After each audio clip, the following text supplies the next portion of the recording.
welcome. This is Nalta podcast number 1 with the crew. And with us we got brothers Airtime, Tim, Erwin. Lovely to have you over here. Thank you very much. The first podcast of Nalta in our history, 18 years history. Yeah, it's an honor. It's an honor for us as well. And something special happened today. We launched our second album, Internet of People. Yeah. And what we're going to do today is share this album with you guys. But first, a brief introduction of you two. Tim. Yeah, well, my name is Tim. My last name is Tim. Is Van Kester. I'm the one part of Airtime. We're a duo, and I'm exactly one half of Airtime. And I made a part of the album as well, together with my companion sitting next to me. Yes, my name is Erwin Van Kester, and I made the exact other half of the album. And I'm Mike, one of the partners in the company, and this was a great project. And what we're going to do today is share the songs, 6 new tracks, with the audience.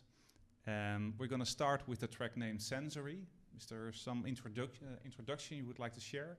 Well, of course, we're going to listen to the track in a couple of seconds, so it's always best to share the most detailed stuff after the track. But it started off with one.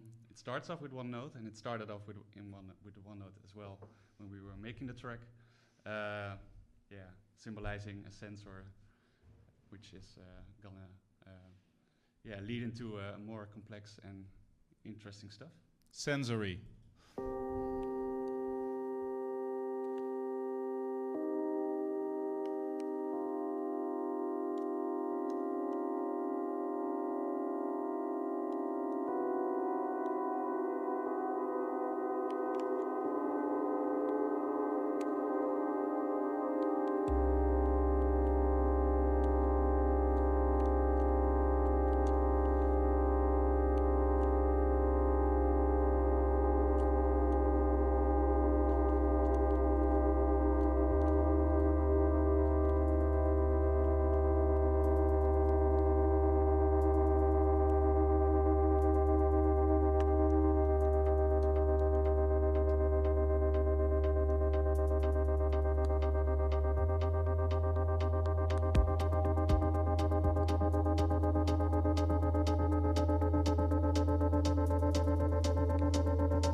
first notes I heard of this song, I was blown away. That's so cool, because you shared the demo tapes as well, and there were only a couple of notes in there. Could you share with us what happened when you created this song? Well, it started off quite a while ago, I think. It started off with just an idea of starting with one note and then letting it, Glide to the next. Yeah, glide into a complete chord, I think. Mm-hmm. That's what it started off with, but we never really knew what to do with it afterwards. So then it became a chord, and then what? So it stayed into our great big bunch of unfinished projects. And then your idea came up for making a new album, and then we started to dig into that bunch of unfinished projects, and then this came up, and we thought, well, it would quite fit, we think. Just because for some reason I thought the sound was really something that would match really well with the product you guys were starting. That's basically the reason for me why we started to work with it again, and then afterwards. I was troubled, because we came up with an event we wanted to organize around the Internet of Things. And 2 years ago, we produced an album together with you and Peterson, Music on Data, which was basically a very huge success. We didn't anticipate on that. We were on radio for a whole hour on NPO. We are still available in Concerto, Concerto record store in Amsterdam. How could we top that success? And on the other hand, music really ties into what we're doing. It's a way of expressing our passion for IT. How stupid it may sound, but it is. A lot of the people we're working with are actually playing in a band or playing an instrument, except the partners in the company like Ralph and Geert and I. I can't read a note, I can't play an instrument. We can't read notes. Yeah, you can. So it was so cool that we started working again, and we had so little time. I think we spent... Yeah, we had about 2 months, I think. At most. Yeah. And what made this... today is a digital launch, but there's a vinyl record coming up as well. Yeah.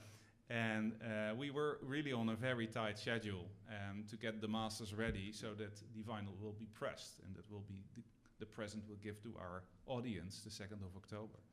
So you had I was troubled, that's what I'm trying to say, and to put you guys on such an immense amount of pressure to do something really creative.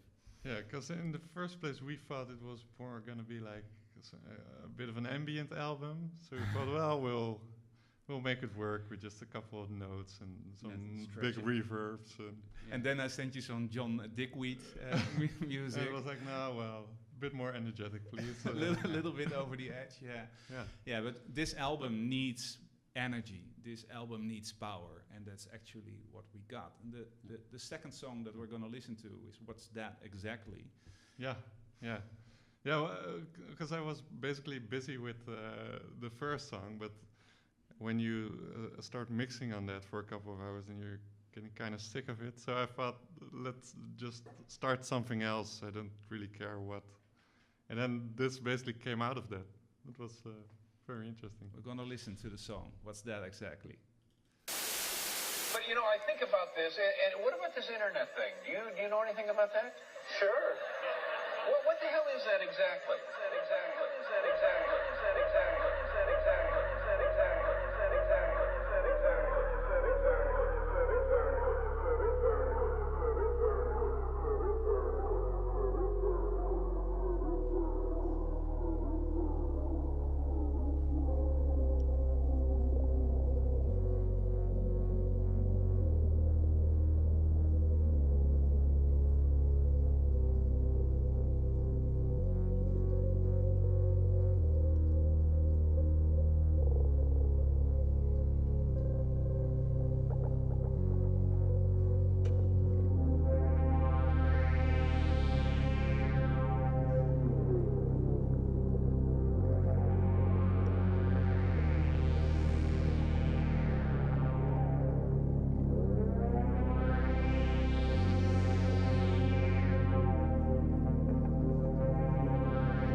yeah, so that's track number 2.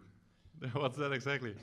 And it basically started off with the opening sample, and that's an interview with David Letterman and Bill Gates. And what I thought was really funny was that he asks, what about this internet thing? Like it's just a small toy or something, not knowing what it will grow out to be, of course. We have to question whether Bill himself knew whether how he big it was knew, going to get. Probably not. No. So, and then the music contrasts that with being a bit dark and... It's scary. Yeah. It's scary shit. Yeah, exactly. What's that? That's exactly what it is, yeah. The concept of the album, what we're trying to do at the event itself is that we make this bridge between technology and people. Yeah. That's why we named the album Internet of People. In hindsight, we probably should have called the event Internet of People, but it's a lot about Internet of Things and data-driven companies. But what's so cool about the album is that we were able to have this A side that's really on the technical part of the Internet of Things, and the B side is more about the people. So we're gonna drill into that later on. Yeah. And an album is not complete without artwork. Exactly. And I've got something special for you guys. This afternoon, I had a very brief conversation with Akane. She's the Japanese designer that made the artwork, the photograph on the cover. Yeah. She's very busy. She's living in Tokyo, but she found some time to answer at least a couple of questions about what her ambition was, the concept, and why she actually enjoyed working with us. So, cool. Let's listen to that. Yeah. Good afternoon, Akane. Great you can join us in our podcast. We met each other in Austin earlier this year at South by Southwest, which was quite fun. And could you introduce yourself to the audience? Okay, I'm Akane Kikuchi, Japanese art director and producer and designer with emphasis in Japan traditional and contemporary pop art culture. And I study in New York for subject in comparative culture and design. And such experience made me to discover value of my own country, Japan. And then you meet these Dutch guys that are a little direct, and then a couple of months later you hear from our project that we want to create an album, and we ask you to do the artwork. How was that for you? I really like the sounds of, I like these noises, as we call it, wabi-sabi in Japan. So I really like their music, and it's like a quiet and sometimes wild. So this simplicity is wabi-sabi tone in Japan. So I really love it. Okay. So when you heard the music, how did you connect to the artwork you created? That's really great artwork. But how did you come up with the idea? First time I heard it, I feel like my heart was beating so fast because of this cool sound. So world's most famous crossing is located in Shibuya in Tokyo. So we think we'd love to photo shoot of central Tokyo, which is the most complicated. It tells you how communication of human nowadays is complicated, but it's really hot spot in Japan. We love the artwork. It's really fantastic, and it is such a great addition to the music itself. We pre-record this because it's getting pretty late at your end of the time zone. Is there something you wish to share with the musicians, because they are listening to this interview for the first time now in the podcast? Is there something you would like to tell them? Okay, I think I'm proud of Airtime and their music and producer Mike, and I'm so happy to collaborate with you from Japan. It counts the same for us. Thank you so much. See you soon. Thank you. Thank you. She was so sweet, so adorable. So adorable. Yeah, adorable, that's the word. Thank you. Yeah, it's really nice to hear. Finally have a voice. We, of course, had contact via email and text ourselves. You had contact with her by talking as well before, but for us, it's. I think I can speak for Erwin as well. That's funny to hear her not really in person, but really her human voice. Yeah, she was quite amazed about the performance of the album. I shared the first demo tapes, and when we get to the final version, she wanted to know everything about it, and she was really enthusiastic. Cool. I think she mentioned she names it disco. I found it funny. And this Japanese word for why not? like soundscaping music, I forgot. Okay. But it's so cool. And when we're talking about soundscaping music, we're getting into the core of Airtime, and our next track is Streams. Yeah. So we had the sensor, we had the internet, the infrastructure to get the data somewhere, and Streams is all about. Yeah, well, what is it all about? Well, it's all about just really, what are streams? It's about streaming the data from one point to another. And what we wanted to make with this track, I think, is the first two tracks were quite, well, there was quite some energy in those, and a bit of tension. And in the third one, we thought, well, let the streams be constant, let it be a constant factor in the process where everything is going well. It's all right, nothing to worry about. And yeah, we think streams is a bit of a, it really sounds, maybe like floating in the air sometimes. Some piano chords, really light. And well, let's just listen to it, I think.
Nee, hij loopt nog even door.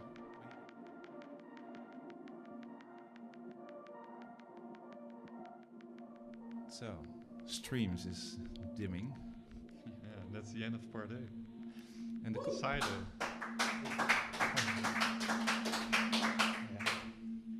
And we have this crazy idea that on the 2nd of October you're going to perform live.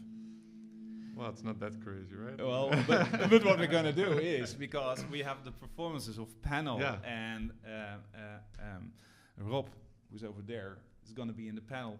And Erik probably is going to be in the panel as well. We're going to talk about Internet of Things and data-driven companies. We'll have Michael Morton talking about Boomi, Hans Timmerman. And the cool thing is that we're going to combine this music with the performances of the keynote speakers. Yeah. And you're not going to stop. You're going to play for 2 times 45 minutes, right? Yeah, we'll be doing the music underneath all the talking as well. So yeah, that's a real challenge for us, I think, to not over. You want to be supportive to what's Yeah, happening exactly. on stage, and not like taking over all the attention, of course. But also, you don't want to be. You don't want to not do anything. non-existent, for to say it that way. So it will be very interesting to get the perfect balance. volume, etc. The track, and that's the first track on the B side. It's going to be the first track on the second part of the conference or the event as well. This track I'm really looking forward to. It was the final track we created for the album, and I most definitely can say we created. I'm so proud of it. Yes, you're a big part of it, actually. Yeah. Yeah, and we knew we had 5 brilliant tracks, but we needed a 6th. And we were discussing, actually it was Michael Morton who suggested, can we do anything or something with Alexa from Amazon? And we tried to record some questions and answers from Alexa, the AI device of Amazon. And it really wasn't helpful. She didn't know that much. No, basically she knew nothing. And then we had dinner, the 4 of us, in Wateringen. And we were discussing track number 6. And what we want to figure out is what happens if we ask a human being a question and we ask the same question to Alexa, what will be the difference in the answer? That was basically the idea, right? Yeah. No, yeah, that was the basic idea. And yeah, I guess you went onto the streets. No, I was not happy. I was not happy at all. You designed this exercise for me. Yeah, I remember you being just very happy that you could give us something to work with. Well, what they actually did, Finally a chance. They sent me to Amsterdam on a Saturday, a really sunny and busy Saturday, to Museum Square, to just question and interview random people. So I think I questioned around 9 people discussing whether the internet is safe or how they use the internet and are they worried about their data. And I got 9 great samples. So I thought I'm finished. So I packed my stuff and we walked home, or not basically home, back to the car. And then I got a message from Michael Morton, who was really energized what we were doing. And he said, well, I have this perfect question about brings the Internet of Things people together? And I thought, it's a great question, but I just packed my stuff. And I don't want to repeat everything all over again. Done. And then I walked right next to the Van Baardenstraat. There is this little shop. And I saw some people in that shop, and I thought, what the heck? I'm just going to ask them a question, Michael's question. And I recorded, and I sent it to you instantly. And this is basically what I got back from you guys.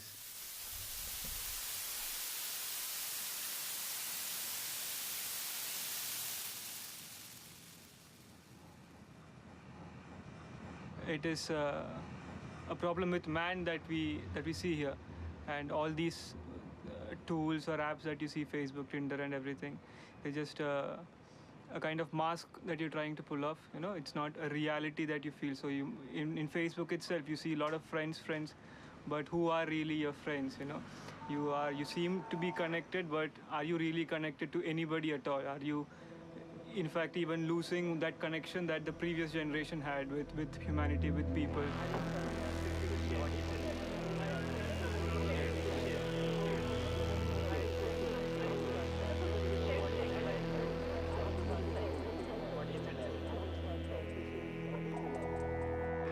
I feel that all these things are like a distraction to man. So man has a lot of emptiness in his life, a lot of empty space, empty time that he has, and he's just trying to somehow hide that, and somehow trying to fill it with every kind of distraction that he can engage himself in. So at the end of it all, what have you done with it? What have you gained from it? You know, when somebody tries to do a retrospective on it, then he realizes.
Alexa, how do we make people happy? Sorry, I don't know how you make people happy.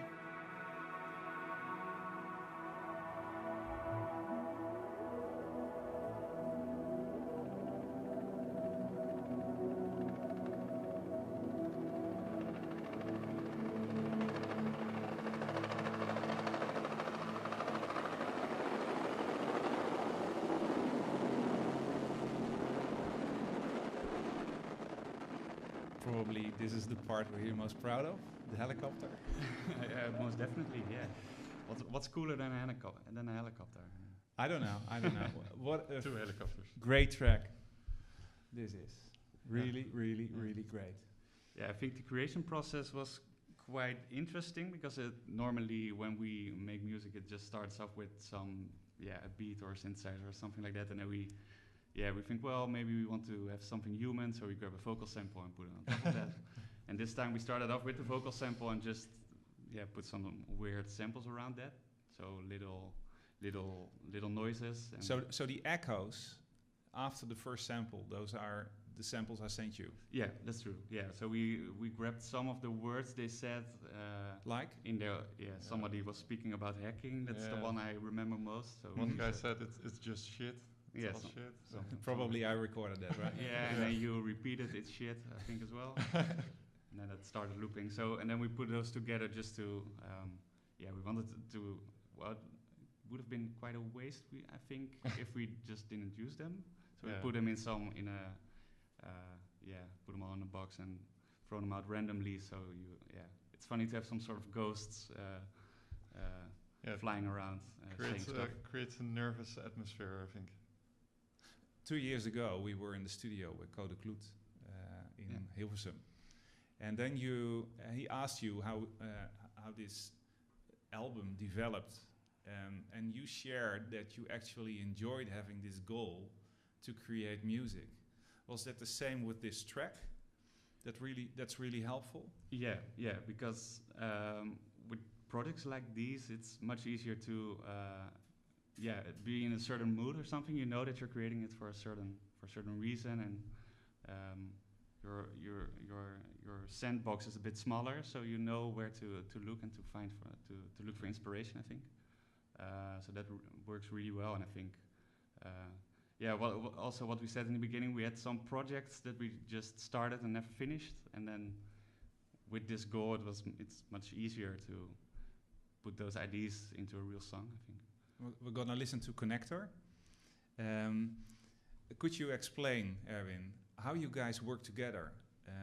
So basically you're in the same studio or working separately? How does it work? Yeah, usually we just work separately, and then we make like lots of little projects. Usually they are like 8-bar loops, and then we lose interest, or We don't know what should happen. Yeah, we don't know what to do with it. And then sometimes there's one of these loops that sticks, and you want to work on it, and then create a track out of it. Sometimes you get stuck, and then I send it over to Tim. But usually we start separately, and then around halfway, I guess, we send it to the other, and then. And that's what happened with Connector as well. I think Connect was mostly Tim. Yeah, I think, by the way, Internet of People is maybe the best example of what Erwin just told. So he created, he did most of the stuff with the main vocal sample and the little things around it. Mm-hmm. And then I made the other thing with the other vocal samples, and then sent it back, and he started editing it, and then I added synthesizer. So that one is, I think, the best example that stuck in my head the most of sending it around. And yeah, for some other songs, like the percentages of who made what is like 19 to 10%. Okay. Yeah. So that differs quite a lot. Connector was just perfect the way it was. Yeah, I think Tim's song. I think that one started out as a project. I started once, and then we came together, and then we just completely changed it together, and that was the starting point to the song. And then I started working at it, and then like in one afternoon, most of the. You must have been happy that day. It's a happy yeah, song. sometimes it's when you start out with something, it just works for some reason. Just it sounds really corny, but it's like something leads you through the whole process or something. Okay. It sounds really Let's stupid. listen to Connector.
Nice work, Tim. Yeah, thanks.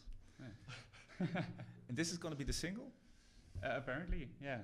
We decided upon it. Yeah, it's up tempo.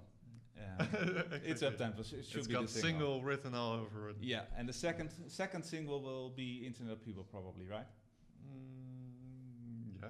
Well, yeah. You're not Yeah, sure what's yet. that exactly? Ah, that's pretty cool too. I was excited last night when we put the thing. It was released at midnight. Midnight. Midnight. Yeah. Yeah, it was at night. I was really excited about. Thank you.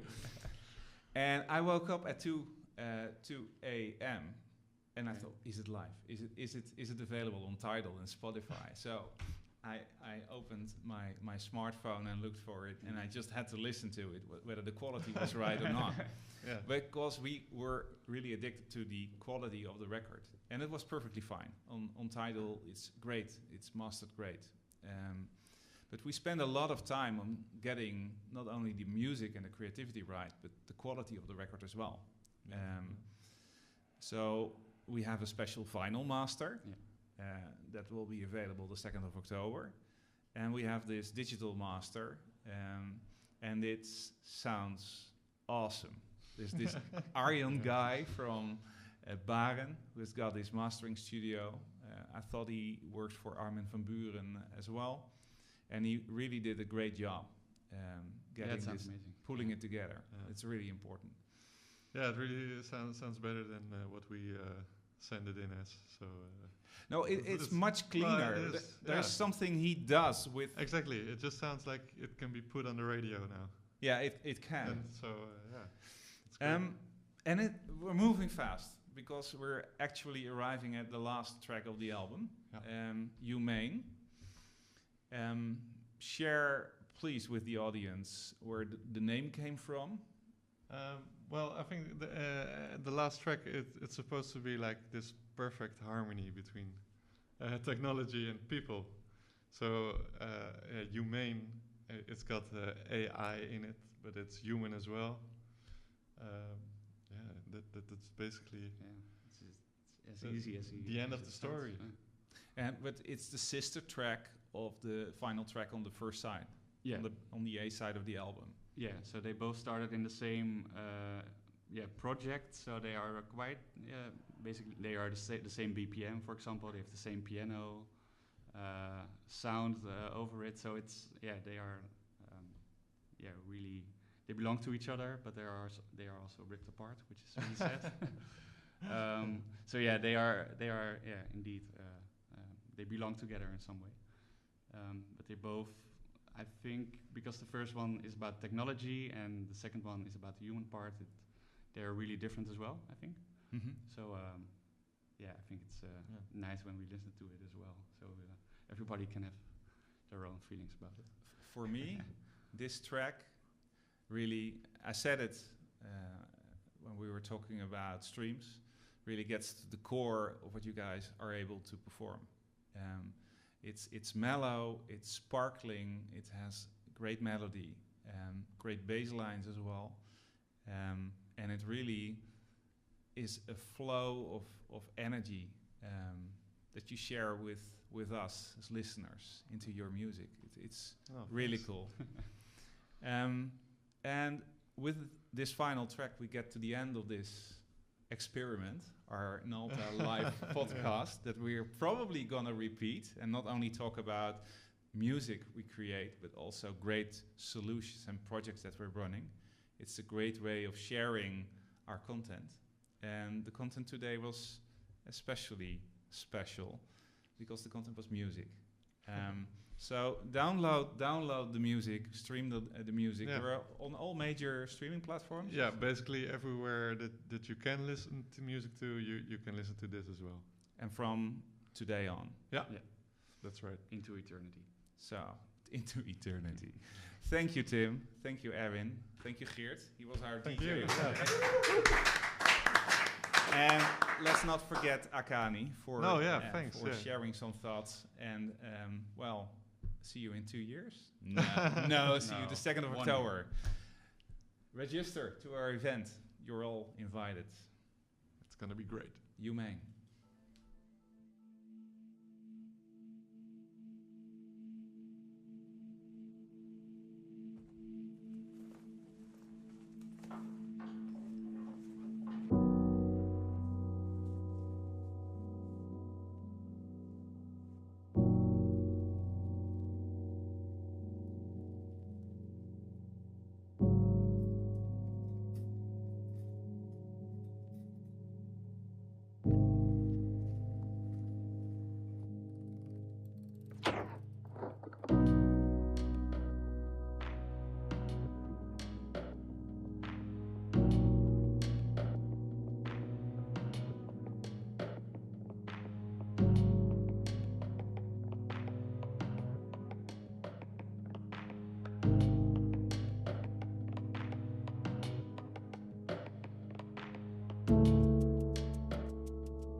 Dat applaus is ook